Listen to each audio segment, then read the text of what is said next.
The erasure of a whistleblower. A corporate drama. It started as a rounding error, nothing more, just a few digits in a spreadsheet that didn't quite settle. In this building, we trade uncertainties. We sell the idea that every cent is accounted for and every soul is dedicated. But I saw the discrepancy. It was small, hidden behind 3 layers of shell companies. A mistake, I thought, at first. I brought it to my manager. He didn't look up from his phone. He told me to let the auditors handle it in Q4. The air felt different the next morning. Thinner, like the building itself was holding its breath, waiting for me to forget. I didn't forget. I sent an email to the compliance officer. Within 10 minutes, my access to the server was restricted. Security didn't say hello when I walked in. They just watched the monitors, watching me move through the lobby. Technology is efficient at erasing history. One click and you no longer exist in the system you helped build. I stood by the window and watched the city. Nobody looked up.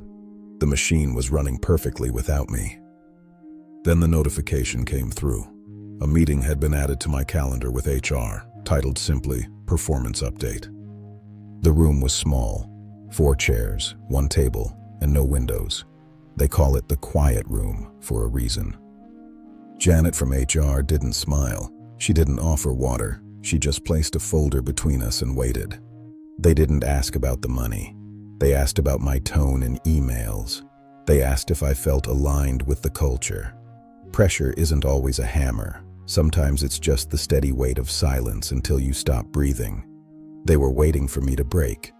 But the document in my bag was the only thing keeping me upright. My hand hovered over the clasp of my briefcase, wondering if now was the time to burn it all down.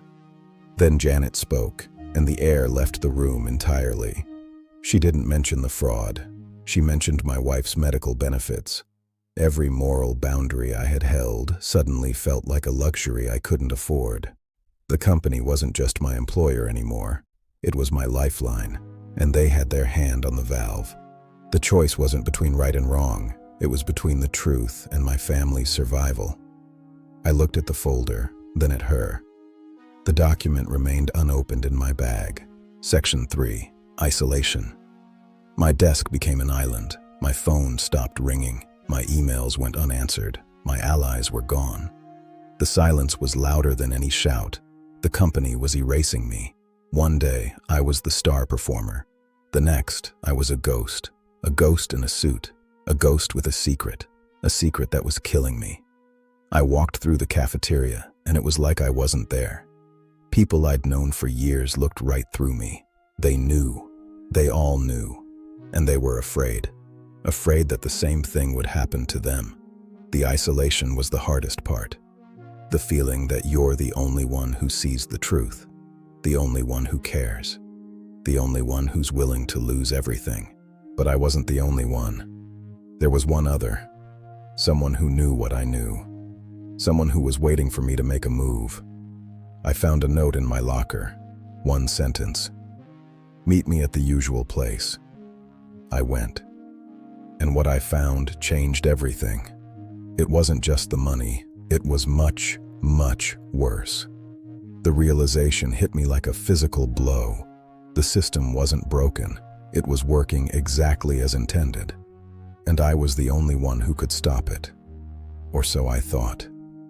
The call I was waiting for finally came, but it wasn't from who I expected. The voice on the other end was a ghost from my past. A ghost with a warning. Don't do it, they said. It's not worth it. But it was too late. I'd already made my choice. A choice that would change my life forever. A choice that I couldn't take back. I picked up the phone to call the press, but the line was dead. The silence returned. He didn't realize that the door behind him had been locked from the outside. Section 4. Manipulation. The language changed. Fraud became accounting adjustments.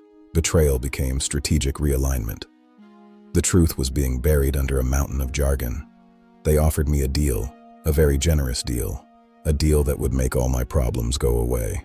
All I had to do was sign a non-disclosure agreement, sign away my rights, sign away my soul. The manipulation was subtle. They made it sound like they were doing me a favor, like they were protecting me protecting the company, protecting the system. But I knew better. I knew they were just protecting themselves. They used my own words against me. They twisted my intentions.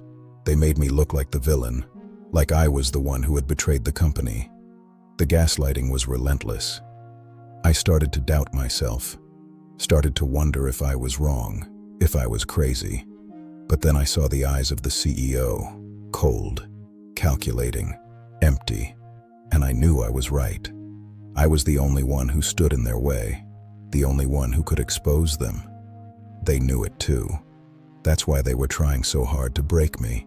But they didn't know how strong I was, how far I was willing to go. I sat in the boardroom, surrounded by lawyers. The air was thick with tension. The CEO looked at me across the table. "Sign it," he said, "and this all goes away." I looked at the pen. I looked at the paper. I looked at the man who had destroyed so many lives. And then I did something I never thought I'd do.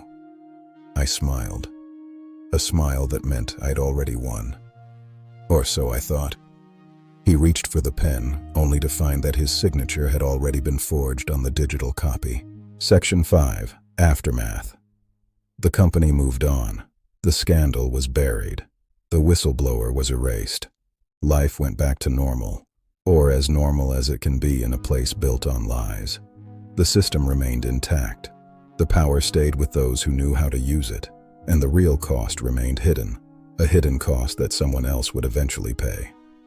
I watched from the outside, a ghost watching a machine that I had once been a part of, a machine that had chewed me up and spat me out. But I wasn't bitter. I was just tired of the lies, tired of the games, tired of the cost.